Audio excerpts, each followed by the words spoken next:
जय श्री राम सभी लोग। गुड इवनिंग सभी लोग। गुड इवनिंग सभी लोग, जल्दी से ज्वाइन हो जाइए, फिर हम लोग आगे कंटिन्यू करते हैं अपने क्लास को। अनुराग गुड इवनिंग, प्रीति गुड इवनिंग बेटा, good evening Sneha, good evening सभी को, गुड इवनिंग गुड इवनिंग। चलिए हम लोग स्टार्ट करते हैं आज अपनी क्लास को। आप सभी को मेरी आवाज और जो आपकी स्क्रीन पर व्हाइट बोर्ड है, क्या आप सभी को प्रॉपर दिखाई दे रहा है? आशीष, प्रीति, नैन्सी, रोशनी, सभी लोग सब बहुत बढ़िया। आकाश ओके, क्लियर, सब क्लियर है, ठीक है। तो चले हम लोग आज आगे कंटिन्यू करते हैं, कुछ अपनी जो कल पढ़ा था उसी के आगे कंटिन्यू करते हैं, ठीक है। यशु पटेल सब क्लियर है।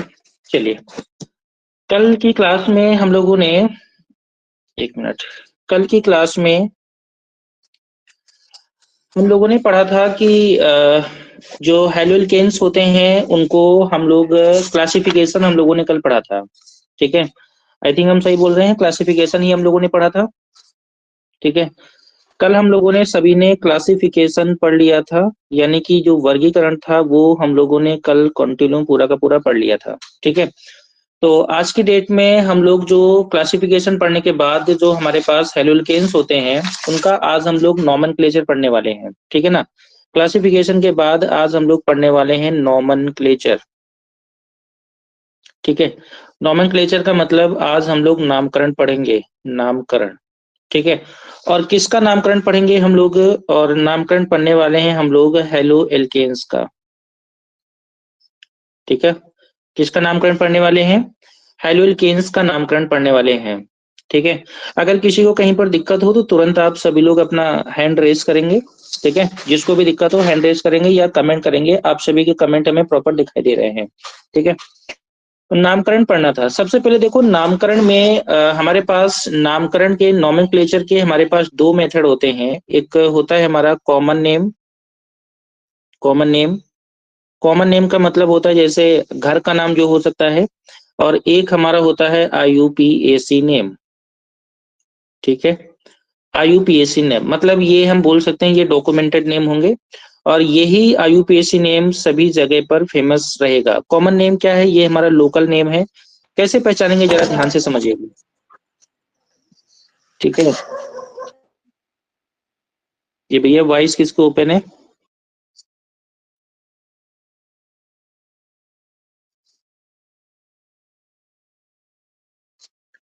ठीक है। कॉमन नेम और IUPAC नेम हमें दो पढ़ने हैं। तो सबसे पहले हम लोग देखते हैं कॉमन नेम क्या होता है, जरा ध्यान से समझेंगे। जो हेलोल्केन का जो कॉमन नेम होता है वो होता है एल्काइल हैलाइड। क्या होता है? एल्काइल हैलाइड, ठीक है। हिंदी में अगर बोलेंगे तो इसको भी हम बोल सकते हैं एल्किल हैलाइड, ठीक है। एल्काइल हैलाइड या एल्किल हैलाइड ये इसका कॉमन नेम होता है। बात समझ में आ रही है नहीं आ रही? ठीक है। और इसका जो IUPAC नेम होता है वो जो हम लोग पढ़ते आ रहे हैं ना, हेलो एल्केन, वही इसका कॉमन नेम होता है, यानी कि हेलो एल्केन, यही इसका कॉमन नेम होता है, ठीक है ना। तो ये IUPAC नेम हो गया, कॉमन नेम हो गया, और ये कौन सा हो गया? IUPAC नेम हो गया। अब कुछ हम एग्जांपल्स लेते हैं यहाँ पर, जो कॉमन नेम और IUPAC नेम दोनों को हम यहाँ पे साथ लेके चलते हैं। रवि साहू जी गुड इवनिंग सभी लोगों को। वीडियो ये प्रॉपर दिखाई दे रहा है? बोर्ड सभी को क्लियर विजिबल है या नहीं? किसी को कोई दिक्कत तो नहीं है? आई थिंक दिक्कत नहीं होनी चाहिए किसी को भी, और मेरी आवाज तो आ ही रही होगी सभी तक। अमन कुमार सब सही है, no problem sir, no problem. चलिए बढ़िया। एल्काइल हैलाइड और हेलोल्केन, जो कॉमन नेम होता है वो हमारा एल्काइल हैलाइड होता है, और IUPAC नेम हमारा होता है कौन सा? हेलोल्केन।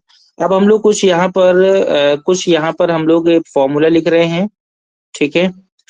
फॉर्मूला यहाँ पे लिख रहे हैं, और उनके हम आपको IUPAC नेम और कॉमन नेम दोनों हम यहाँ पर देखेंगे। जैसे मान लिया कि हम आपसे बोल दें एक कंपाउंड है CH3Cl, आपसे बोले बताइए इसका IUPAC नेम क्या होगा, ठीक है।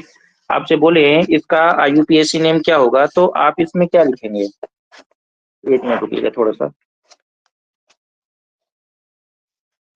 तो इसका जो कॉमन नेम होगा वो क्या होगा? देखो सबसे पहले यहाँ पर एल्किल है, तो यहाँ पर जो एल्किल ग्रुप है वो कौन सा है? मेथिल है, तो यहाँ पर हो जाएगा मिथाइल।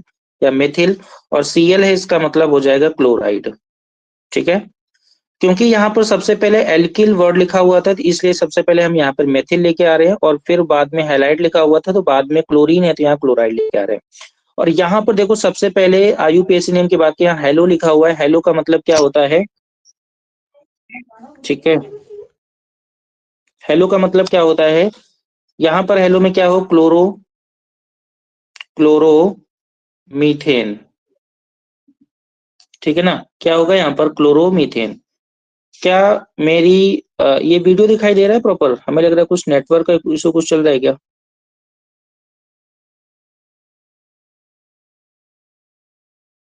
बताइए सभी लोग जरा, क्या ये जो हम बोल लिख रहे हैं वो दिख रहा है प्रॉपर?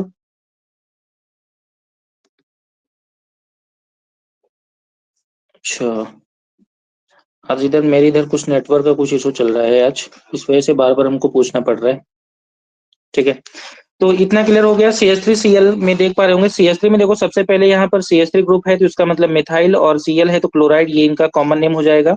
ठीक है, और यहाँ पर IUPAC नेम में क्लोरोमेथेन। अब ऐसे ही काफी सारे एग्जाम्पल लिख रहे हैं हम, तो देखो यहाँ पर जैसे हम बोलते हैं CH3 CH2Br। ठीक है ना, पहला एग्जाम्पल ये हो गया, दूसरा ये कर रहे हैं।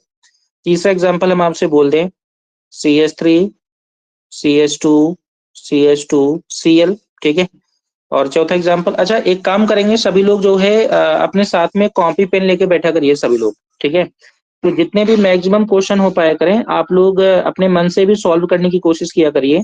ठीक है, और उसके बाद फिर हम लोग यहाँ पे टैली करिया करिए सभी लोग, तो आप लोग का जो रिवीजन है वो भी हो जाए, क्योंकि एक बार तो पढ़ा हुआ है सभी का, तो रिवीजन भी हो जाएगा आपका साथ में। ठीक है, तो जैसे हम आपसे बोल रहे हैं यहाँ पर CH3 CH2 CH2 CH2Br, तो इन तीनों के नेम आपको बताने हैं यहाँ पर, तो बताइए इसका नेम क्या होगा?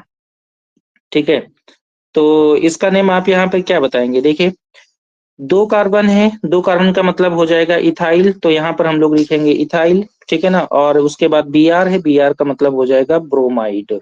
ठीक है, तो ये इसका कॉमन नेम हो जाएगा। अगर इसी में IUPAC के नाम की बात करें तो Br का मतलब हो जाएगा क्या? ब्रोमो, और उसके बाद दो कार्बन है तो दो कार्बन को बोलेंगे इथेन, तो नाम हो जाएगा ब्रोमो इथेन। और एक्चुअल में ये जो लिखा जाना चाहिए वो विदाउट एनी स्पेस, ये ऐसे लिखा जाना चाहिए, ब्रोमो इथेन। ठीक है, अगर इसके नाम की बात करें तो कितने कार्बन है यहाँ पर? 1 2 3 कार्बन है। 3 का मतलब हो जाएगा, अगर कॉमन नेम की बात करेंगे तो प्रोपाइल, और Cl का मतलब हो जाएगा क्लोराइड। ठीक है ना, या प्रोपिल क्लोराइड बोलेंगे। और जब, अच्छा उसके बाद जब हम एक बात जरा ध्यान से देखिएगा, अगर हमारे पास दो से ज्यादा कार्बन, अगर 3 कार्बन आ जाते हैं तो वहां पर 3 टर्म आते हैं, एक एन आता है, एक आपका आइसो आता है, और एक आपका नियो आता है। तीनों टर्म आप क्या होते हैं अभी हम डिस्कस करेंगे। तो एन वर्ड यहाँ पे पहले लगेगा, एन प्रोपिल क्लोराइड हो जाएगा। और IUPAC नेम क्या हो जाएगा? IUPAC नेम के लिए नंबरिंग करेंगे 1 2 और 3, तो 3 कार्बन है तो यहाँ पर क्या हो जाएगा? 1 क्लोरोप्रोपेन।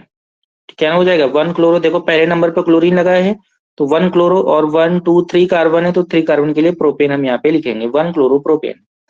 सेम कहानी अगर चौथे नंबर की बात करें तो देखो यहाँ पर 1 2 3 4 कार्बन है और उसके साथ Br लगा हुआ है, तो सेम कहानी हो जाएगी, क्योंकि 4 कार्बन को बोलते हैं ब्यूटाइल और Br का मतलब ब्रोमाइड होता है, और ये एक सीधी श्रृंखला है तो ये बोलेंगे N ब्यूटाइल ब्रोमाइड। ठीक है, N ब्यूटाइल ब्रोमाइड, या इसी को अगर IUPAC बोलेंगे तो नंबरिंग करेंगे 1 2 3 और ये 4, तो इसका मतलब क्या हो जाएगा? वन ब्रोमो, 1 ब्रोमो, और यहाँ पर होगा ब्यूटेन। ठीक है, क्या हो जाएगा? 1 ब्रोमो ब्यूटेन, ये इसका नेम हो जाएगा। आई थिंक इतने क्लियर हो पा रहा होगा। ठीक है, सारी चीजें क्लियर हैं तो एक बात हम सब समझ, थम्स अप भेजिएगा सभी लोग। आकाश रावत, ब्रोमो इथेन, किसमें ब्रोमो इथेन होगा बच्चा?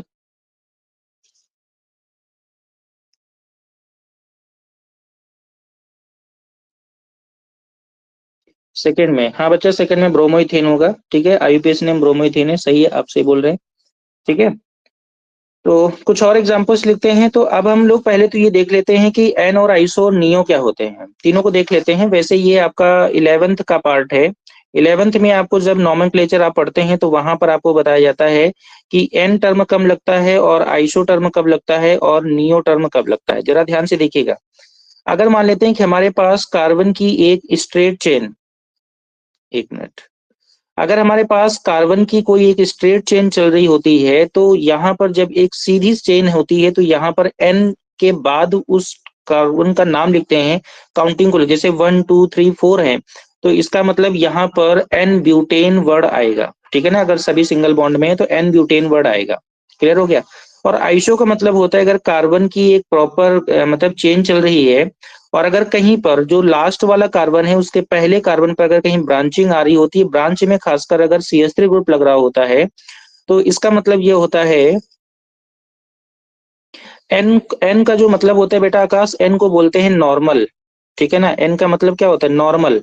नॉर्मल चेन मतलब ये सीधी चेन है ना, इसको बोलते हैं, एन का मतलब होता है नॉर्मल, ठीक है ना। क्या होता है? नॉर्मल, ठीक है। तो नॉर्मल ब्यूटेन है मतलब यहाँ पर एक सीधी चेन है, यहाँ पर कहीं पर कोई ब्रांचिंग नहीं आ रही है। बात समझ में आ रही? नहीं आ रही?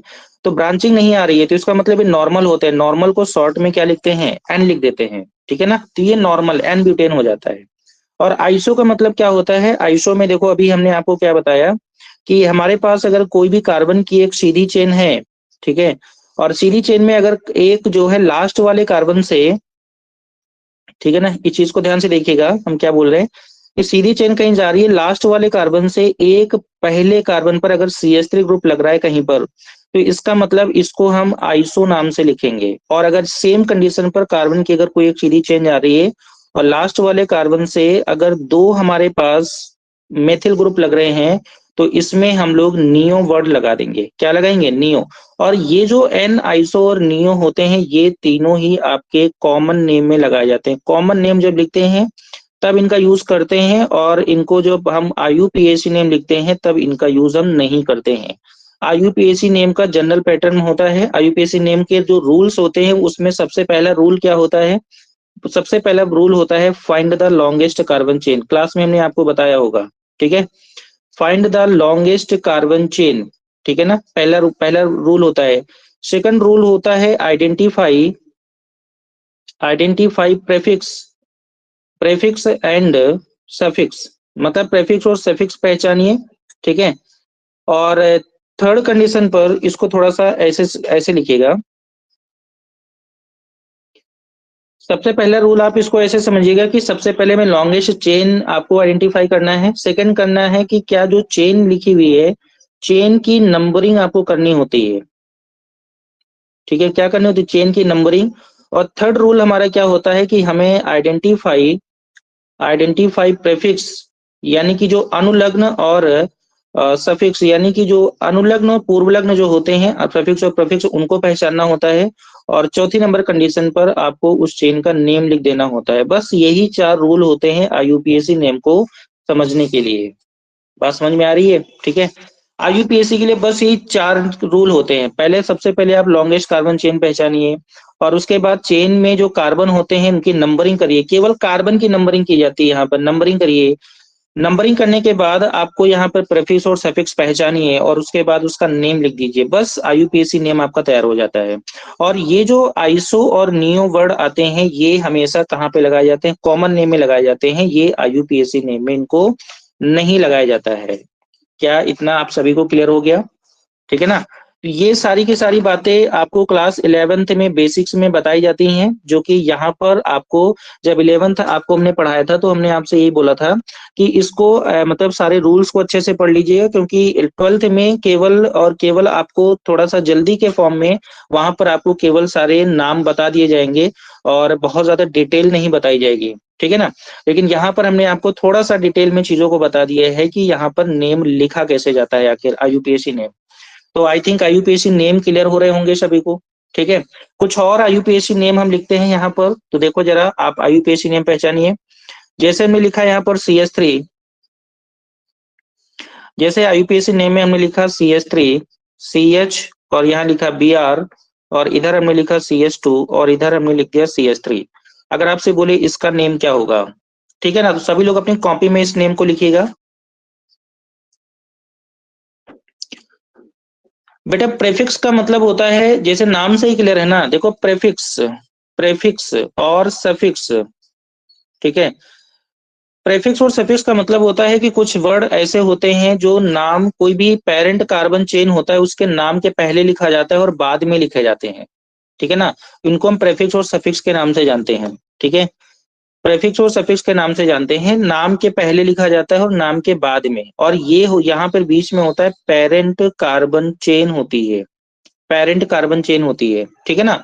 और पेरेंट कार्बन चेन क्या होती है कि हमारे पास कितने कार्बन की चेन है, कितने कार्बन हमारे पास है, उस कार्बन के ग्रुप को ही, मतलब जैसे अगर हमारे पास कार्बन एक है तो उसको बोलेंगे मेथ, कार्बन अगर दो है तो इसको बोलेंगे एथ, कार्बन अगर तीन है तो इसको बोलेंगे प्रोप। तो ये जो आपकी पूरी की पूरी जो चेन यहाँ पे चलती है, प्रोप के बाद ब्यूट चलता है, ब्यूट के बाद पेंट आपका चलता है, फिर आपका हेक्स चलता है, फिर आपका हेप्ट चलता है ना। मतलब कार्बन 4, 5 और कार्बन 6 और कार्बन 7 और ऐसे ही ऑक्ट चलता है, फिर नॉन चलता है, फिर डेक चलता है। तो ये हमारे पेरेंट कार्बन चेन आते हैं, क्योंकि कार्बन की ही तो बात हो रही, तो कार्बन चेन होते हैं, ठीक है ना। तो ये प्रेफिक्स और सफिक्स होते हैं। तो आई थिंक इतना ये समझ में आ गया होगा, स्नेह बेटा क्लियर हो गया, ठीक है ना, प्रेफिक्स और सफिक्स क्या होते हैं।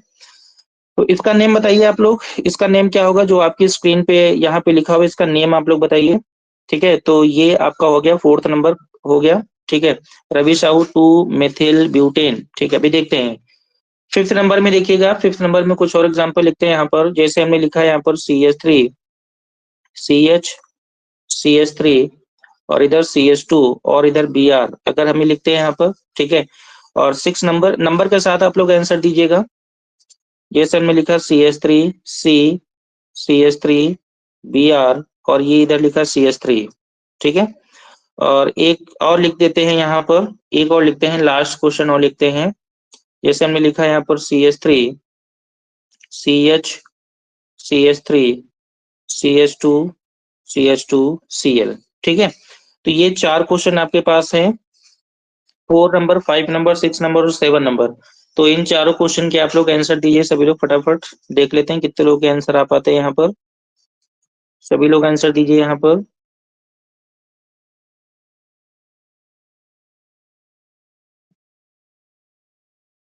सभी लोग आंसर दीजिए यहाँ पर। कॉपी में तो कम से कम अपने लिख के ही रखिएगा। मेरी आवाज और सब सुनाई दे रहा है आप सभी को?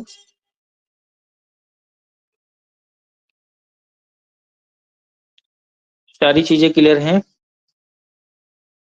इन सभी के आंसर्स आप लोग देखिएगा, सभी लोग आंसर्स क्या हैं इन सभी के। आई थिंक सभी ने जो है लिख लिया होगा अपने आंसर्स को, अपनी कॉपी में तो लिख ही लिया होगा कम से कम, ठीक है। तो चलिए अब हम यहाँ पर देखने स्टार्ट करते हैं। देखिए नंबरिंग करना है, यहाँ पर सबसे पहले लॉन्गेस्ट कार्बन चेन पता करनी है। तो लॉन्गेस्ट कार्बन चेन यहाँ पर क्या होगी, देखिएगा यहाँ पर ये देखो, ये कार्बन की एक लंबी सी चेन यहाँ पर है, ये चेन हमें पता चली है। अब सेकंड रूल हमने, पहला रूल हमने क्या बताया था, find the longest carbon chain, यानी कि जो लॉन्गेस्ट चेन आपको पता करनी थी, लॉन्गेस्ट चेन पता करनी थी। सेकंड रूल हमने क्या बताया था, सेकंड रूल हमने बताया था कि नंबरिंग करनी है उस कार्बन चेन की। और थर्ड रूल हमने क्या बताया था, प्रीफिक्स और सफिक्स पहचानिए। चौथा नेम क्या बताया था कि हमने, क्या आप उसका नेम लिख दीजिए। यही तो 4 रूल बताए थे। तो पहले रूल में, पहले रूल के अकॉर्डिंग हमने चेन पहचान लिया यहाँ पर। अब दूसरे रूल के अकॉर्डिंग हमें यहाँ पर क्या करना, नंबरिंग करनी है। तो नंबरिंग हमेशा किधर से करते हैं, उस डायरेक्शन से करते हैं जहां पर कोई भी आपका फंक्शनल ग्रुप या कोई भी ग्रुप आपको पहले मिलता है। तो नंबरिंग के लिए यहाँ पे देखो Br, अगर इधर से करेंगे 1 2 3 4, यहाँ से Br आपका सेकंड नंबर पर ही मिल रहा है। लेकिन इधर से करेंगे तो 1 2 3 4, यहाँ पर इधर से करेंगे तो देखो ये 3 नंबर पे Br आ रहा है और इधर से 2 नंबर पर ही आ रहा है। तो यहाँ पे हमारी जो नंबरिंग होगी वो इधर वाली सही मानी जाएगी। तो देखो सेकंड नंबर पर Br आ रहा है, तो इसका मतलब क्या होगा, 2 ब्रोमो, 2 ब्रोमो। और 4 कार्बन है तो 4 कार्बन का मतलब हो जाएगा ब्यूटेन, तो नाम क्या हो जाएगा, 2 bromo butane. I think clear हो गया सभी को। अगर इसकी नंबरिंग, इसके नाम को हम देखेंगे तो इसका नाम क्या होगा, देखो यहाँ पे अगर नंबरिंग करेंगे सबसे पहले लॉन्गेस्ट कार्बन चेन, तो ये चेन आपकी लॉन्गेस्ट होगी। नंबरिंग करेंगे तो ये 1, ये 2 और ये 3 नंबरिंग हो जाएगी, ठीक है। तो अब नंबरिंग करेंगे तो देखो सेकंड नंबर पर आपका मिथाइल ग्रुप की नंबरिंग नहीं हुई है और यहाँ पर फर्स्ट नंबर पर Br लगा हुआ है। तो अब आपको देखना है कि देखो Br भी पहले आएगा और मिथाइल भी पहले आएगा। अब दोनों में पहले कौन सा लेंगे, तो उसके लिए हमारे पास होता है अल्फाबेटिकल ऑर्डर। क्या होता है? Alphabetical order. अब अल्फाबेटिकल ऑर्डर में क्या लिखेंगे? पहले देखो Br का मतलब होता है ब्रोमो, CH3 का मतलब होता है मेथिल। तो सबसे पहले ब्रोमो पहले आएगा, तो इसका मतलब हो जाएगा 1 ब्रोमो, 1 ब्रोमो। और उसके बाद क्या होगा, 1 मिनट, 1 ब्रोमो, 2 मिथाइल या 2 मेथिल, और उसके बाद 3 कार्बन है तो 3 को बोलेंगे प्रोपेन। ठीक है, आई थिंक इतना समझ में आ गया। 1 ब्रोमो, 2 मेथिल प्रोपेन, इतना क्लियर हो गया सभी को? ठीक है, 1 ब्रोमो 2 मेथिल प्रोपेन। अब अगला 6 नंबर देखिएगा सभी लोग, इसका आंसर तो आई थिंक सभी को आ ही गया होगा, सभी का आ गया होगा इसका आंसर। ठीक है, देखो हमने क्या बताया था, सबसे पहले लॉन्गेस्ट कार्बन चेन पता करेंगे। अगर इसको ऐसे देखेंगे तो हमारे पास 2 कार्बन ही आ रहे हैं, लेकिन अगर इसको अगर ऐसे देख लिया हमने तो हमारे पास 3 कार्बन आ गए। आ गए या नहीं आ गए? ठीक है ना। तो जब हमारे पास 3 कार्बन आ गए तो नंबरिंग कर दो, पहला नंबर, दूसरा नंबर और ये तीसरा नंबर आ गया ना। अब देखो सेकंड नंबर पर Br भी है, सेकंड नंबर पर मेथिल भी है, तो अब इसकी नंबरिंग कैसे करेंगे आप?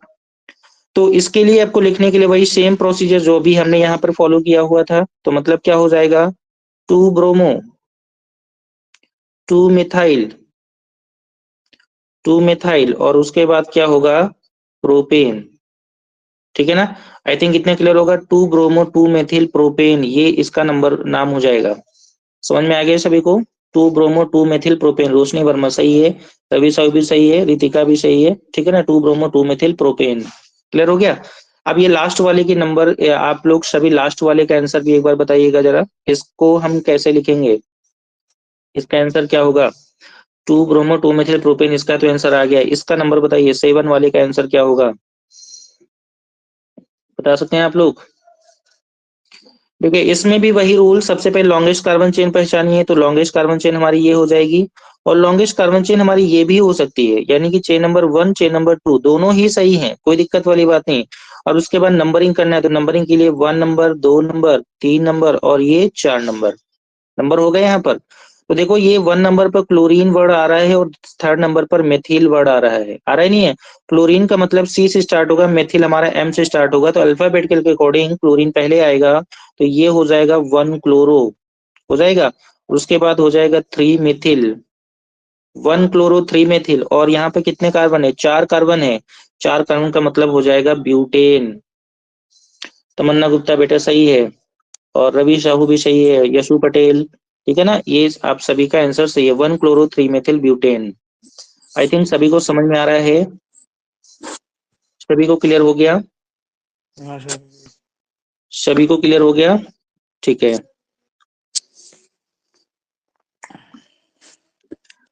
किसी को कोई प्रॉब्लम है तो बता दीजिए अभी भी। नहीं, आई थिंक क्लियर हो गया होगा सभी का। चलिए हम लोग आगे बढ़ते हैं। Sneha Yadav 1 chloro 3 methyl butane, ठीक है स्नेहा यादव बेटा, आपका भी सही है। तो आई थिंक IUPAC जो जितना भी यहाँ पर IUPAC आपको पढ़ना है वो IUPAC आप सभी को क्लियर हो गई होगी। ठीक है, IUPAC आप सभी को क्लियर है? ठीक है, इसमें तो आई थिंक आप सभी को कोई भी समस्या नहीं है, आशीष भी क्लियर है, सभी को क्लियर है। चलिए अब हम थोड़ा सा आगे बढ़ते हैं, आगे हम अपने एक, यहाँ से IUPAC क्लियर होती है। अब जब IUPAC आपको क्लियर होती है तब हमारे पास एक बहुत ही इंपॉर्टेंट टर्म आता है, isomerism. Isomerism in haloalkanes, यानी कि इसमें हम हिंदी में बोल सकते हैं हेलो एल्केन्स में समावयवता। ठीक है ना, हेलो एल्केन्स में समावयवता क्या होती है और कैसे काम करती है, इसको हमें जरा देखना है। ठीक है, तो सबसे पहले हम यहाँ पर देखेंगे, yes sir, Hindi sir, Hindi में बोल तो रहे हैं बेटा रवि। देखो सबसे पहले यहाँ पर देखेंगे समावयवता क्या होती है, और समावयवता क्या होती है, समावयवी यौगिक क्या होते हैं, या आइसोमर्स क्या होते हैं, आइसोमेरिज्म क्या होती है। समावयवता का मतलब, देखो समावयवता का मतलब एक टाइप की कंपैरिजन होता है। ठीक है ना, एक प्रकार का कंपेयर होता है, या अगर हिंदी में बोल देते हैं तो एक प्रकार की तुलना होती है, कंपैरिजन होता है। और तुलना के लिए कोई भी दो चीजें होनी बहुत जरूरी है, कोई भी दो चीजें होंगी, नहीं होंगी तो तुलना नहीं हो पाएगी। इसलिए समावयवता का मतलब ये होता है कि ये यहाँ पर कोई भी दो कंपाउंड्स होते हैं या कम से कम दो कंपाउंड्स होते हैं, दो या उससे भी ज्यादा कंपाउंड्स होते हैं जिनमें हम कंपैरिजन करते हैं। और क्योंकि यहाँ पर हेलोल्केन की बात की जा रही है तो कम से कम दो या उससे ज्यादा हेलोल्केन होंगे।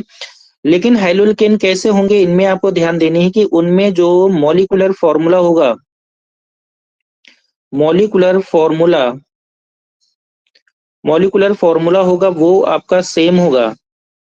लेकिन मॉलिक्यूलर फॉर्मूला के साथ में इनका सेम होगा, बट इनका जो साइज है या इनका जो स्ट्रक्चर है वो क्या होगा, वो डिफर होगा। ठीक है ना। तो ऐसे कंपाउंड्स जिनका मॉलिक्यूलर फॉर्मूला सेम होता है बट उनका साइज या स्ट्रक्चर में डिफरेंस होता है, ऐसे सभी कंपाउंड्स एक दूसरे के आइसोमर होते हैं। क्या होते हैं? आइसोमर होते हैं, और यानी कि एक दूसरे के समावयवी होते हैं। और इस पूरी घटना को हम बोलते हैं आइसोमेरिज्म। आइसोमेरिज्म यानी कि इसी को हिंदी में बोल देते हैं समावयवता। आई थिंक इतना समझ में आ रहा है। यानी कि समावयवता की अगर हम बात करें, समावयवता का मतलब ही होता है कि ऐसे कोई भी दो कंपाउंड्स जिनका मॉलिक्यूलर फॉर्मूला तो सेम होगा बट इनका जो स्ट्रक्चर होगा या इनका जो साइज होगा उसमें थोड़ा बहुत डिफरेंस आपको देखने को मिलेगा। ऐसे कंपाउंड एक दूसरे के आइसोमर होते हैं। ऐसे कंपाउंड्स एक दूसरे के क्या होते हैं? आइसोमर होते हैं। और इस घटना को हम क्या बोलते हैं? समावयवता यानी कि आइसोमेरिज्म बोल देते हैं। बात समझ में आ रही है या नहीं आ रही? इतना क्लियर हो गया ना। तो जो हेलोल्केन्स होते हैं, वो दो टाइप की आइसोमेरिज्म यहाँ पर शो करते हैं। कितने टाइप की? दो टाइप की। एक हमारी शो करते हैं चेन आइसोमेरिज्म। ठीक है ना। आइसोमेरिज्म बहुत सारे टाइप की होती है, ये 11th का सब्जेक्ट है, लेकिन फिलहाल यहाँ पर हम देख लेते हैं कि हेलोल्केन्स में कौन सी होती है। एक होती है चेन आइसोमेरिज्म, यानी कि इसको बोलते हैं श्रृंखला समावयवता। ठीक है ना। क्या बोलते हैं? इसको बोलते हैं श्रृंखला समावयवता। और एक होती है हमारी पोजीशन आइसोमेरिज्म। Position isomerism. ठीक है ना। यानी कि इसी को बोलते हैं स्थान समावयवता। ठीक है। यानी कि जो हेलोल्केन्स होते हैं ये दो टाइप के आइसोमेरिज्म्स दिखाते हैं। पहली हमारी आइसोमेरिज्म जो ये दिखाते हैं वो हमारी चेन आइसोमेरिज्म होती है, जिसको हम बोलते हैं श्रृंखला समावयवता दिखाएंगे। और दूसरी आइसोमेरिज्म जो होती है पोजीशन आइसोमेरिज्म दिखाते हैं, जिसको हम बोल देते हैं स्थान समावयवता, ये दिखा देते हैं। ठीक है। आखिर ये श्रृंखला समावयवता और स्थान समावयवता क्या है, हम इनके बारे में थोड़ा सा डिस्कस कर लेते हैं। और कौन कौन से कंपाउंड्स ये ऐसे आइसोमेरिज्म दिखाते हैं, इसके बारे में हम थोड़ा सा यहाँ पर देखेंगे। ठीक है। क्या आप सभी को इतना जितना लिखा है, क्या वो सभी को समझ में आ गया? क्या जो इतना लिखा है वो समझ में आ गया सभी को? आई थिंक क्लियर हो गया है सभी का। रोशनी, आशीष, सभी को क्लियर है, प्रीति क्लियर है। चलिए अब हम इनके एग्जांपल्स की बात करते हैं। पहले तो हम एग्जांपल्स देखते हैं चेन आइसोमेरिज्म के, देखते हैं चेन आइसोमेरिज्म होती क्या है या कैसे कैसे चेन आइसोमेरिज्म शो होती है। जरा एक बात ध्यान से समझो। हम दो एग्जांपल्स लिख रहे हैं यहाँ पर, बहुत ध्यान से देखिएगा। जैसे हमने लिखा CH3 CH2 CH2 CH2Cl, और एक हमने यहाँ पे लिख दिया CH3 CH, और एक यहाँ पे लिख दिया CH3, और इधर लिखा CH2, और इधर लिखा Cl। पहले तो हम इनके नाम अगर देखेंगे तो इनका नेम क्या है? देखो इनका नेम क्या है, 1 2 3 4, तो इसका मतलब ये हो जाएगा 1 क्लोरो। ठीक है ना। और आगे होगा ब्यूटेन, नेम होगा 1 क्लोरो ब्यूटेन। ठीक है ना। इतना तो क्लियर हो गया होगा। और दूसरा नाम क्या हो जाएगा, अगर इस पे इधर ध्यान दे तो 1 2 3, तो ये इधर होगा 1 क्लोरो 2 मेथिल, और उसके बाद होगा प्रोपेन। ठीक है ना। तो आई थिंक ये नाम तो IUPAC से आपको समझ में आ गया होगा। अब देखिए कि आखिर दोनों एक दूसरे के चेन आइसोमर कैसे हैं, इसको तो अभी हम बाद में देखेंगे। पहले हम देख लेते हैं किसको, श्रृंखला वाले को देख रहे हैं। अब अगर हम दोनों की बात करें, अगर हम बोले कि मॉलिक्यूलर फॉर्मूला क्या है, मॉलिक्यूलर फॉर्मूला देखो, कार्बन कितने हैं, 1 2 3 4 कार्बन है तो C4 लिख दिया। हाइड्रोजन कितने, 3 2 5 2 7 और 2 9, यानी कि C4H9Cl। इसका मॉलिक्यूलर फॉर्मूला इस वाले कंपाउंड का ये निकल के आ रहा है, नहीं आ रहा है, C4H9Cl। और अगर इस वाले कंपाउंड का मॉलिक्यूलर फॉर्मूला देखें तो कार्बन कितने हैं, 1 2, देखो 1 2 3 और 4, तो C4 हो गया। हाइड्रोजन 3 इधर, 3 6 6 2 8 और 1 9, C4H9, और इधर Cl है। तो आप देख पा रहे होंगे कि इधर भी C4H9Cl है और इधर भी C4H9Cl है। क्या दोनों का मॉलिक्यूलर फॉर्मूला सेम है या नहीं? आई थिंक मॉलिक्यूलर फॉर्मूला समझ में आ गया होगा, सेम है। बट आखिर इनमें से दोनों में डिफरेंस क्या है वो हमें देखना है। तो देखिएगा डिफरेंस क्या है दोनों में। देखो यहाँ पर क्या है कि श्रृंखला समन्वयता, एक मिनट थोड़ा सा रुकिएगा। श्रृंखला समन्वयता में देखो यहाँ पर देखो एक सीधी श्रृंखला यहाँ पर बन रही है, लेकिन यहाँ पर श्रृंखला सीधी होने के साथ बीच में देखो एक ब्रांच भी आ रही है। आ रही है नहीं आ रही?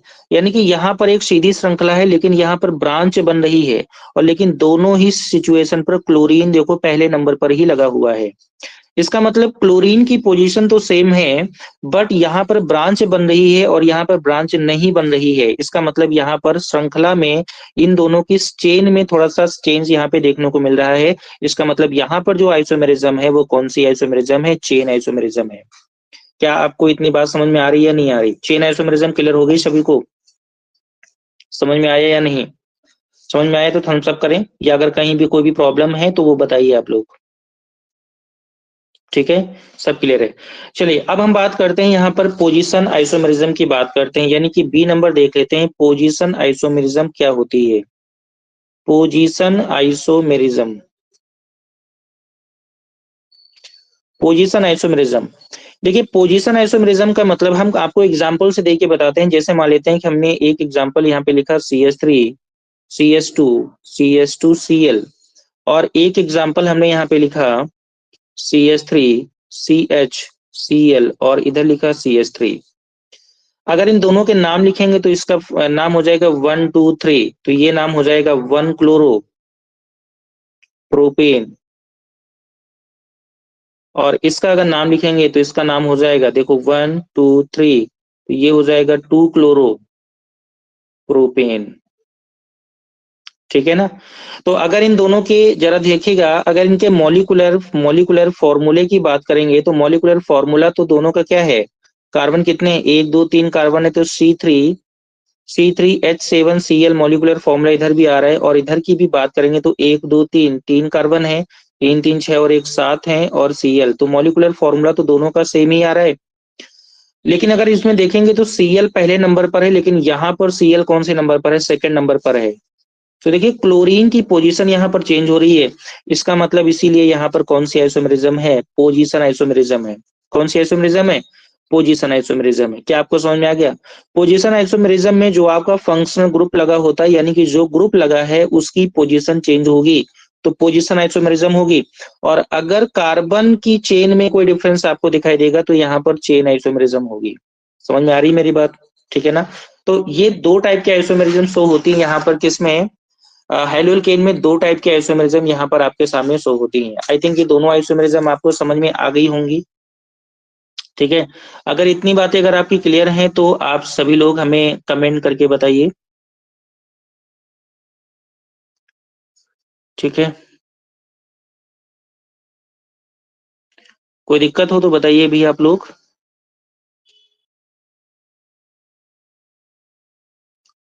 बेटा आप लोगों ने जिन लोगों ने अभी आज की डेट में फ्रेंड रिक्वेस्ट सेंड की है, मतलब क्लास में ज्वाइन होने की रिक्वेस्ट सेंड की है, उन सभी की रिक्वेस्ट जो है वो अभी क्लास के बाद में अप्रूव हो पाएगी। ठीक है ना? क्योंकि बीच क्लास में अप्रूवल पॉसिबल नहीं होता है। ठीक है, तो ठीक है, खैर इतना क्लियर हो गया सभी को। आई थिंक आलोके सभी लोगों को इतना क्लियर है। अनुराग, आशीष, अमन, शिवांगी, रोशनी, आशीष सभी क्लियर हैं। चलिए हम आगे बढ़ते हैं। तो इतना आपको क्लियर हो गया तो हम लोगों ने अभी तक क्या क्या कवर किया? क्लासिफिकेशन पूरा कवर किया, नोमेनक्लेचर कवर कर दिया है, आइसोमेरिज्म हम लोगों ने कवर कर दिया है। और अब हम लोग यहाँ पर बढ़ने वाले हैं किधर की तरफ? अब हम लोग यहाँ पर बढ़ने वाले हैं हेलोल्केन को बनाने की विधियां, यानी कि जनरल मेथड्स ऑफ प्रिपरेशन। एक मिनट, क्या हो रहा है भाई? एक मिनट बच्चा रुकिएगा थोड़ा सा, कुछ तो दिक्कत आ रही है इसमें।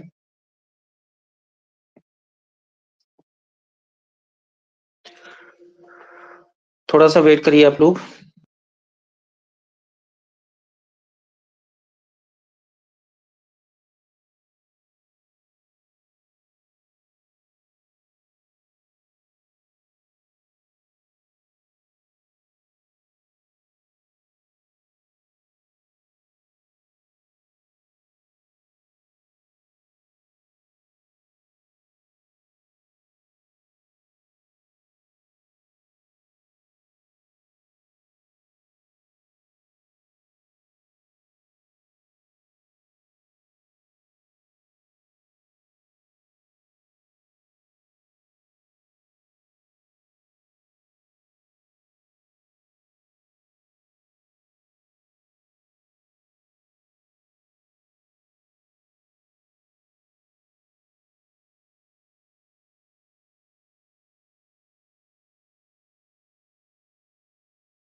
बेटा वॉइस अब आ रही है मेरी वॉइस?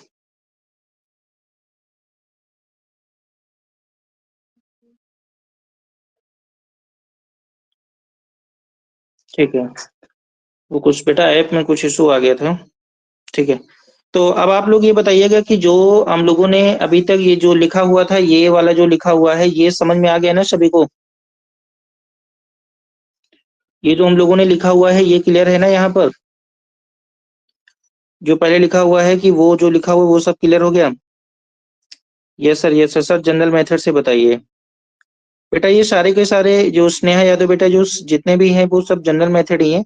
और इन जनरल में हम जो आप लोग बताएंगे, ये इसमें से हम लोग वही पढ़ेंगे जो हमारे लिए बहुत ही ज्यादा इम्पोर्टेंट मेथड होंगे। इनमें से हम सारा का सारा नहीं पढ़ेंगे, क्योंकि ये रेगुलर क्लास अगर होती तो हम सारी चीजें पढ़ रहे होते। यहाँ पर जो हम लोग इम्पोर्टेंट बातें हैं वो हम लोग पढ़ेंगे, क्योंकि हमारे पास टाइम बहुत कम है। और हमें प्रॉपर मतलब अपना सिलेबस को भी बहुत तेजी के साथ कवर करना है। बात समझ में आ रही ना? तो हमारे पास ये जो है ये भी देखना होता है, हमें सिलेबस को बहुत जल्दी कवर करना है। तो खैर चलिए हम लोग आगे देखते हैं क्या होता है, कैसे करते हैं। देखिए पहला आता है कि हमारा फ्रॉम हेलोल्केन्स। एक मिनट रुकिए बच्चे लोग जरा, कुछ तो दिक्कत आ रही है आज ऐप में। चलिए कोई नहीं, सब सही है। ठीक है ना? तो पहला हमारा आता है फ्रॉम हाइड्रोकार्बन। हाइड्रोकार्बन से बताते हैं। तो देखिए हाइड्रोकार्बन से कैसे बताते हैं। हाइड्रोकार्बन में एल्केन्स हम लोग देखेंगे। तो एल्केन्स में आप लोग एक बार देखिएगा, देखो यहाँ पर हम लोग करते हैं हाइड्रोजन से रिएक्शन कराएंगे।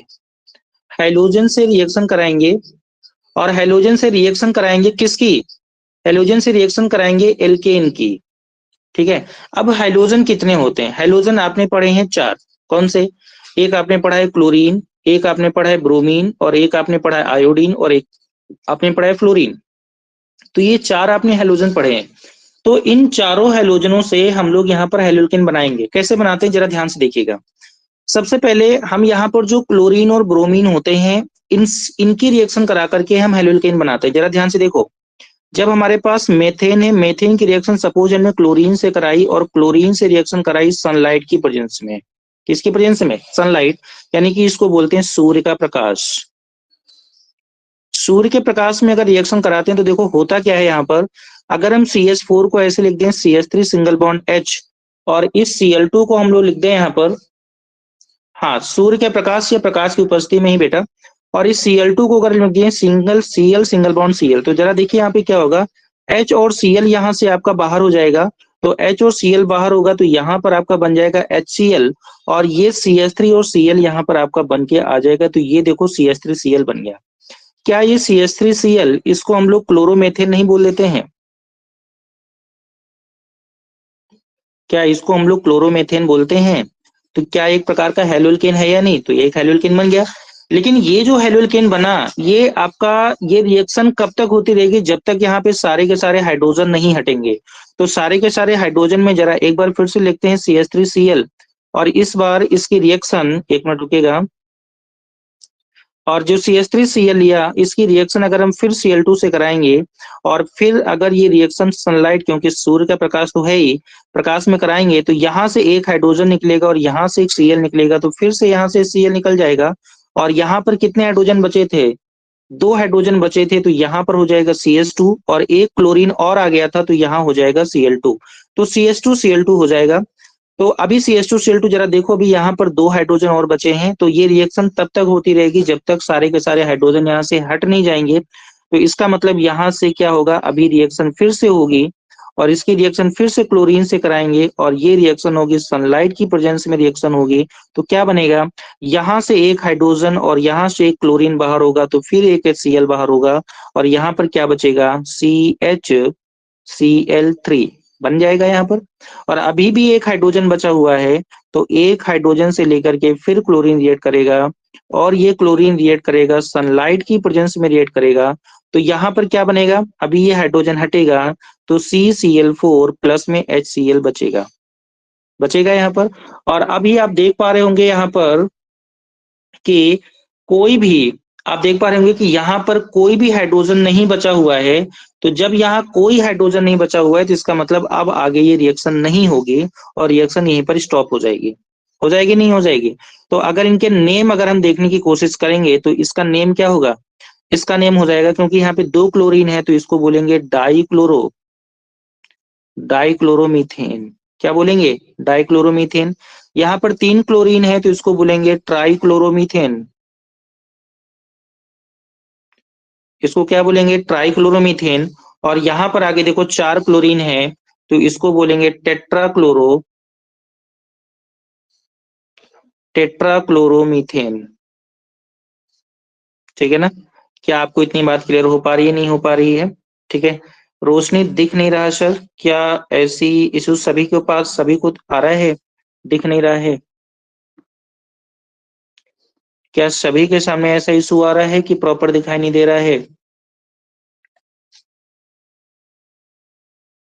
रवि साहू दिख रहा है बेटा? रोशनी आपके यहाँ नेटवर्क का कुछ इशू हो सकता है, बाकी यहाँ तो सभी दिख रहा है, सभी को प्रॉपर आ रहा है। ठीक है, तो आई थिंक ये बताओ क्या ये रिएक्शन आपको समझ में आ गई है? लेकिन अगर इस रिएक्शन को अगर समरी करें तो समरी करने पर क्या होगा? देखो हमारे पास मेन कंपाउंड कौन था? CH4। और इसकी रिएक्शन हमने किससे कराई थी? क्लोरीन से कराई थी। और सनलाइट की प्रेजेंस में ये रिएक्शन हो रही थी यहाँ पर। तो क्या बनता है आगे? देखो पहला मेन प्रोडक्ट क्या बना था? पहला मेन प्रोडक्ट बना था CH3Cl। दूसरा प्रोडक्ट क्या बना था? CH2Cl2। और तीसरा प्रोडक्ट क्या बना था? CHCl3। और चौथा प्रोडक्ट क्या बना था? CCl4। कितने प्रोडक्ट बन रहे हैं? 1 2 3 4। 4 प्रोडक्ट का यहाँ पर मिक्सचर प्राप्त हो रहा है आपको। इन 4 प्रोडक्ट का आपको मिक्सचर मिल रहा है यहाँ पर। हो रहा है नहीं हो रहा है? ठीक है, तो ये रिएक्शन, ये पूरी रिएक्शन हमेशा सनलाइट की प्रेजेंस में होती है। तो देखिएगा क्या हेलोल्केन यहाँ से आपको प्राप्त हो रही है, मिल रही है। तो हेलोल्केन्स आपको यहाँ पे प्रॉपर मिल पा रही हैं। क्लियर हो गया नहीं हो गया? ठीक है ना? ठीक है, तो हेलोल्केन्स का एक मेथड आपको यहाँ पे पता चला। लेकिन अभी देखो हमने यहाँ पे रिएक्शन क्या कराई है? यहाँ पे रिएक्शन केवल इस मेथड से जनरल रिएक्शन क्लोरीन और ब्रोमीन रिएक्शन देते हैं। इसका मतलब यहाँ पर क्लोरो या ब्रोमो कंपाउंड का फॉर्मेशन इस मेथड से प्रॉपर हो जाएगा। ठीक है ना? यानी कि यहाँ पर क्लोरो कंपाउंड बन जाएंगे और यहाँ पर ब्रोमो कंपाउंड का फॉर्मेशन हो जाएगा। लेकिन अगर हम बात करें आयोडीन वाले कंपाउंड और फ्लोरीन वाले कंपाउंड को हम इस मेथड से नहीं बनाएंगे। तो बनाएंगे किस मेथड से? आइए उसको हम आगे की तरफ देखते हैं। ठीक है, तो इतना क्लियर हो गया सभी को? तो अब हम लोग यहाँ पर क्या बात करते हैं कि हम यहाँ पर आयोडीन वाले कंपाउंड बनाते हैं, जिसको हम बोलते हैं आयोडीनेशन। क्या बोलते हैं? ठीक है ना, इसको बोलते हैं आयोडीनेशन। आयोडीनेशन का मतलब होता है आयोडीन वाले कंपाउंड बनाना। अब आयोडीन वाले कंपाउंड में स्पेशल केस क्या होता है, वो हम इसको क्यों देख रहे हैं उसको हमें देखना है। ठीक है, आयोडीन वाले कंपाउंड में ऐसा स्पेशल क्या होता है? देखो यहाँ पर जब भी रिएक्शन, देखो CH4 की रिएक्शन सपोज I2 से हमने कराया तो यहाँ पर क्या बना था? जैसे CH3I बनेगा प्लस में HI बनेगा, नॉर्मल पैटर्न यही होता है। तो यहाँ पर देखो जो HI बन रहा है, HI बन रहा है वो हमारा होता है स्ट्रॉन्ग रिड्यूसिंग एजेंट होता है। क्या होता है? स्ट्रॉन्ग रिड्यूसिंग एजेंट होता है। और स्ट्रॉन्ग रिड्यूसिंग एजेंट का मतलब होता है प्रबल अपचायक पदार्थ। क्या होता है? प्रबल अपचायक पदार्थ मिलेगा। और ये अपचायक पदार्थ क्या करेगा? HI को दोबारा से आयोडीन में कन्वर्ट कर देगा। तो ये रिएक्शन कभी पूरी नहीं हो पाएगी। तो इस रिएक्शन को पूरा करने के लिए हम क्या करते हैं? सबसे पहले हमने मेथेन की रिएक्शन आयोडीन से कराया। ठीक है ना, किसकी प्रेजेंस में? हीट की प्रेजेंस में रिएक्शन कराया तो हमें मिला CH3I और प्लस HI मिला। और इस HI को देखो, ये HI आपको डिस्टर्ब कर रहा है ना, तो किसी भी तरीके से इस HI को यहाँ से हटा दो। कैसे हटाएंगे? और इस HI की रिएक्शन आप HiO3 से करा दीजिएगा, या फिर HiO4 से करा दीजिए, या फिर आप HNO3 से करा दीजिए। इन तीनों में किसी से भी एक से करा दीजिएगा। ठीक है ना, यानी कि इन तीनों में किसी भी एक से करा दीजिएगा। और ये तीनों ही आपके क्या हैं? ये आपके स्ट्रॉन्ग ऑक्सीडाइजिंग एजेंट हैं। ठीक है ना, ये तीनों क्या हैं? स्ट्रॉन्ग ऑक्सीडाइजिंग एजेंट हैं। और ये स्ट्रॉन्ग ऑक्सीडाइजिंग एजेंट क्या करेंगे? जैसे अभी हम HiO3 की करा रहे हैं, ये क्या करेंगे? और ये इस रिएक्शन में क्या करेंगे, यहाँ पर बन जाएगा 3I2 प्लस 3H2O बन जाएगा। कहने का मतलब ये HI अब कन्वर्ट हो गया है किसमें, आयोडीन में कन्वर्ट हो गया है। जब ये कन्वर्ट हो गया है इसका मतलब अब ये दोबारा से जो HI है ये इसको वापस रिएक्शन नहीं करेगा और हमें यहाँ पर CH3I बहुत अच्छे से प्रॉपर मिल जाएगा। क्या आपको मेरी बात समझ में आ गई, क्लियर हो गया या नहीं हो गया? अगर ये चीज क्लियर हो रही है तो आप सभी थम्स अप करें। ये चीज समझ में आई या नहीं? ठीक है, समझ में आई या नहीं? जो हम यहाँ पर लिख रहे हैं समझ में आ गया या नहीं आ गया? समझ में आ गया। तो आपको एक बात यहाँ पे ये समझ में आ रही होगी कि HI को हम लोग HI यानी कि ये जो आयोडोमेथेन बनाते हैं, तो आयोडोमेथेन बनाने के लिए हम साथ में क्या लेते हैं, ये HiO3 ले लिया या फिर HiO4 ले लिया या फिर HNO3 साथ में लेते हैं। और ये क्यों लेते हैं ये भी हमने आपको बताया क्यों लेते हैं, क्योंकि यहाँ पर जो आपका HI बनता है वो स्ट्रॉन्ग रिड्यूसिंग एजेंट होता है और HI रिएक्शन को रिवर्स कर देता है और फिर से यही प्रोडक्ट प्राप्त हो जाता है। तो इससे बचने के लिए इस HI को यहाँ से हम हटा देते हैं और हटाने के लिए हम क्या करेंगे, इसी HI की रिएक्शन हम इन चारों तीनों में किसी से भी करा देंगे तो हमें दोबारा से वापस से क्या मिल जाता है, दोबारा वापस से हमें यहाँ पर आयोडीन मिल जाता है और ये रिएक्शन में हमें जो डिजायरेबल प्रोडक्ट यानी CH3I है वो हमें वापस मिल जाता है। क्या आपको मेरी बात समझ में आ गई? ठीक है ना, इतनी बात तो क्लियर हो गई होगी ना, बिल्कुल सिंपल सी बात है। ठीक है ना, समझ में आ गया सभी को? ठीक है, अब चलिएगा यहाँ पर, ये तो हमारी हो गई कहानी आयोडीन को बनाने वाली। अब हम क्या करते हैं यहाँ पर, देखो क्लोरीन वाला कंपाउंड हमने बना लिया था, CH3Cl बना लिया था, हमने CH3Br भी बना लिया है और हमने CH3I भी बना लिया है और अब बचा है CH3F बनाने को। और F वाली कहानी तो कुछ ज्यादा ही इंपॉर्टेंट है और ये दोनों रिएक्शन इंपॉर्टेंट है, आप इस चीज को ध्यान से समझिएगा, दोनों रिएक्शन इंपॉर्टेंट है। CH3I यानी कि जो अभी हमने ये बताया ये रिएक्शन इंपॉर्टेंट है और जो आगे बताने जा रहे हैं वो रिएक्शन भी आपके लिए इंपॉर्टेंट है। अब देखो जरा, फ्लोरीन वाले जो कंपाउंड बनाते हैं उसको बोलते हैं जो है फ्लोरीनेशन।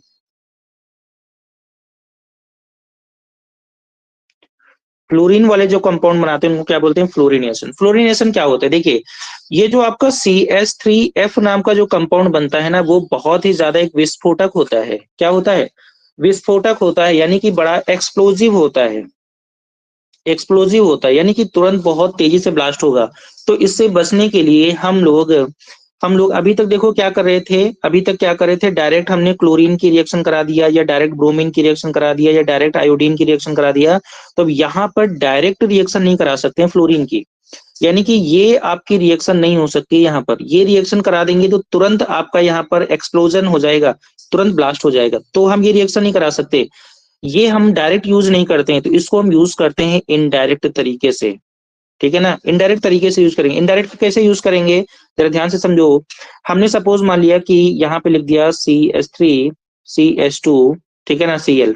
तो सबसे पहले हमने क्लोरीन वाला कंपाउंड बनाया और इसकी रिएक्शन हमने कराया Hg2F2 से कराया और जैसे Hg2F2 से कराया तो यहाँ पे मिला CH3CH2F मिल गया और यहाँ पे मिल गया Hg, एक मिनट, यहाँ पे क्या मिल गया, Hg2Cl2 नाम का प्रोडक्ट मिल गया और इसको अगर बैलेंस करेंगे तो यहाँ पर 2 और यहाँ पर 2 आ जाएगा।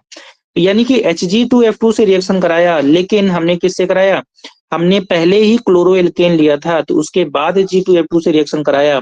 ठीक है ना, तो Hg2F2 से कराया तो आपका जो है फ्लोरोएल्केन हमें मिल गया। बात समझ में आ रही नहीं आ रही? ठीक है ना, हमें क्या मिल गया, Hg2F2 हमें यहाँ पर, सॉरी CH3CH2F हमें यहाँ पर यानी कि फ्लोरोमेथेन हमें मिल गया। इतनी बात क्लियर हो पा रही है बेटा? Hg2F2 से, हाँ बेटा सही है रवि साहब, Hg2F2 से कराते हैं। ये आपका इनडायरेक्ट मेथड होता है, ये आपका डायरेक्ट मेथड है, उसका यूज नहीं करेंगे। क्यों यूज नहीं करेंगे, क्योंकि ये बहुत एक्सप्लोजिव होता है CH3CH2F, तो इस एक्सप्लोजन से बचने के लिए हम इनडायरेक्ट मेथड का यूज करते हैं।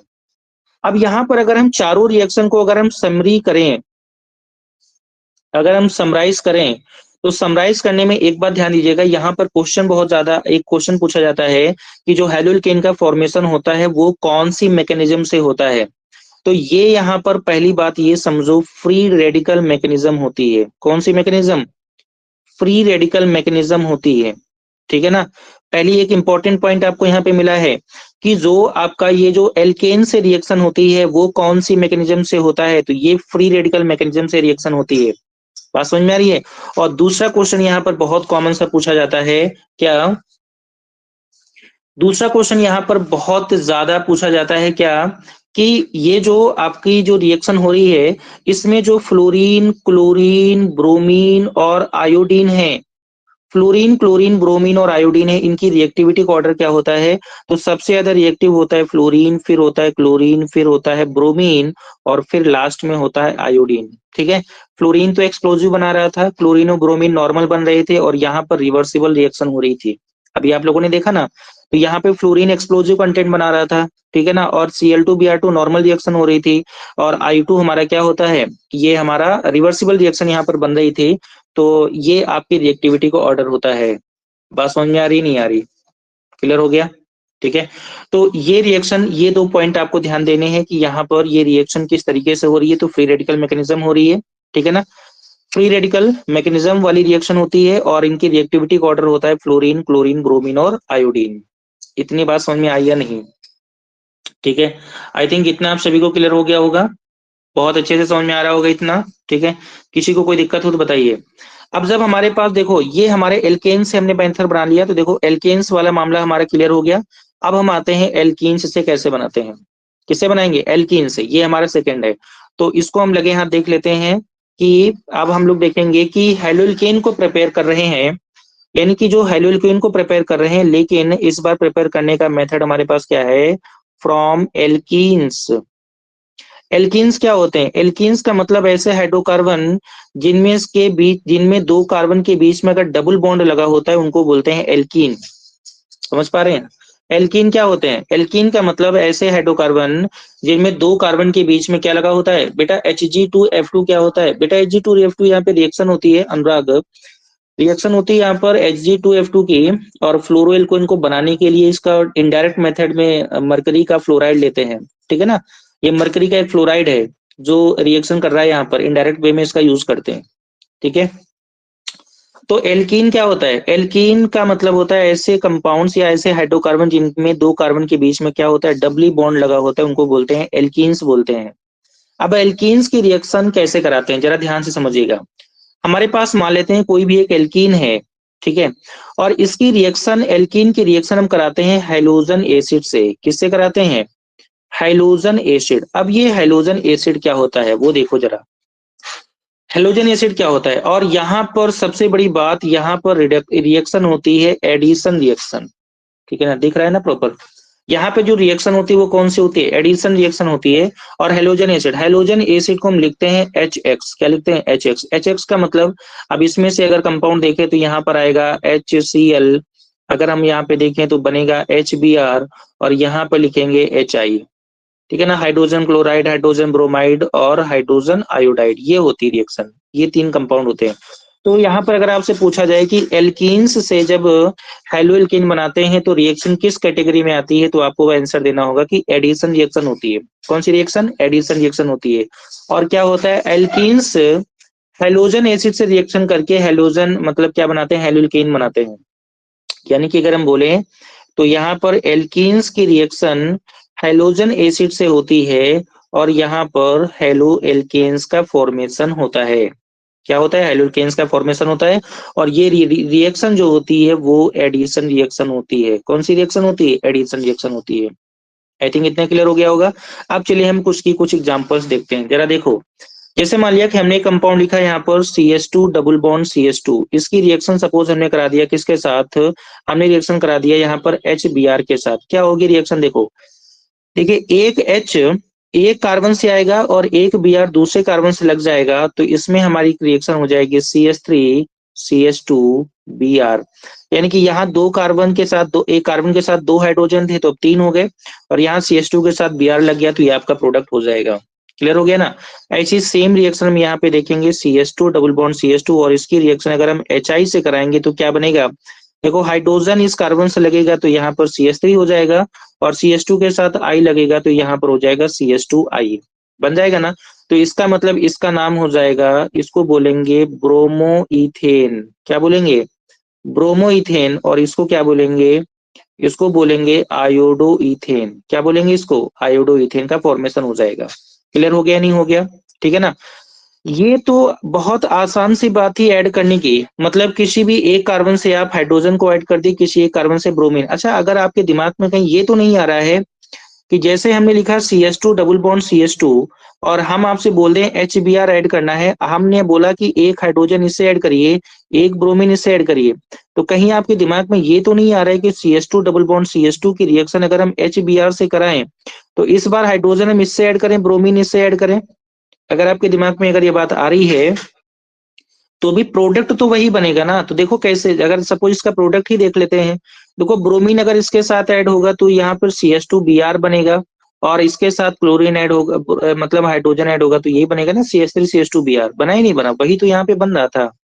तो आप किसी भी साइड ऐड करो, कोई प्रॉब्लम नहीं होती है। प्रॉब्लम क्यों नहीं होती है? क्योंकि ये दोनों ही जो कंपाउंड अभी यहाँ पे ले रहे हैं वो दोनों ही सममित हैं। क्या है? सममित। सममित का मतलब होता है सिमेट्रिकल है। सममित का मतलब क्या है? सिमेट्रिकल है। सिमेट्रिकल का मतलब होता है कि डबली बॉन्ड जो है उसके दोनों तरफ कार्बन की संख्या बराबर है, इसका मतलब सिमेट्रिकल है। और प्रॉब्लम तब आती है जब हमारे पास, जैसे मान लें कि हम आपसे बोलते हैं CH3CH double bond CH2, problem इस केस में आती है। और क्यों प्रॉब्लम आती है? क्योंकि यहाँ पर अभी डबली बॉन्डेड के दोनों तरफ कार्बन सेम नहीं है, और जब कार्बन सेम नहीं होते हैं तो इसको हम बोलते हैं अनसिमेट्रिकल। इसको बोलेंगे अनसिमेट्रिकल एल्कीन, यानी कि इसको हिंदी में बोलेंगे असममित एल्कीन। तो असममित एल्कीन की रिएक्शन अगर हमने सपोज HBr या HI से कराया तो क्या प्रोडक्ट बनेगा, इसके बारे में हम लोग डिस्कस करेंगे कल की क्लास में। ठीक है, तो आप सभी लोग ये बताइए, क्या आज की क्लास आप सभी को समझ में आई, या कोई प्रॉब्लम है तो अभी एक बार आप कंफर्म कर लीजिए हमसे। किसी को कोई प्रॉब्लम है तो बताइए।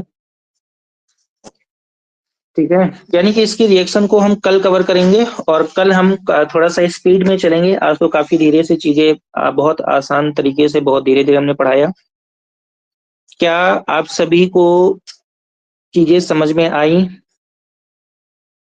अनुराग, बढ़िया क्लास थी, धन्यवाद बच्चा। सनी कुमार, सब सही था। प्रीति, बढ़िया। और आप लोग बताइए सभी को, क्या रितिका, सब बढ़िया चल रहा है ना? ठीक है, क्या आप सभी को मेरी बात समझ में आ गई? शिवांकी, ठीक है। किसी को कोई प्रॉब्लम थी तो बताइए, या इसमें जो भी हम लोगों ने पढ़ा है इसमें अगर कोई भी बात ऐसी हो जो आपको समझ में ना आई हो, वो अभी आप हमसे डिस्कस कर सकते हैं क्लास एंड से पहले। सभी चीजें क्लियर थी? तो चलिए, आज की क्लास में हम इतना ही रखते हैं।